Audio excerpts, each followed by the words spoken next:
मित्रहरू, यो दुनियाँमा एक थरी यस्ता मान्छेहरू छन् जसले तपाईले जति नै राम्रो काम गर्नु भए पनि कहिले पनि तपाईलाई राम्रो भन्नेवाला छैन, जहिले पनि तपाईको कुरा काटिरहन्छ।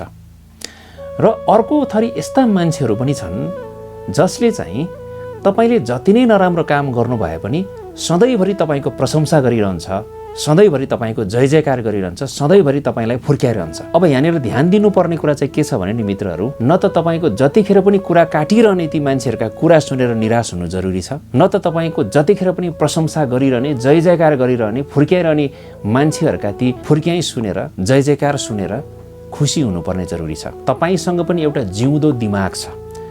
कुन चिज ठिक हो, कुन चिज बेठिक हो भन्ने निर्णय तपाईँ पनि गर्न सक्नुहुन्छ। कसले चाहिँ तपाईँका नराम्रा कामलाई नराम्रै भनिरहेका छन् र राम्रा कामलाई राम्रै भनिरहेका छन्, र कसले चाहिँ फेरि राम्रा कामलाई नराम्रा र नराम्रा कामलाई राम्रा भनिरहेका छन्, यो छुट्याउने बुद्धि, विवेक र ज्ञानको विकास तपाईँले आफूमा गर्नुपर्छ। यो दुनियाँमा कुरा काट्ने र प्रशंसा गर्नेहरूको कहिले पनि कमी हुने छैन। न हिजो थियो, न आज छ, न भोलि रहन्छ।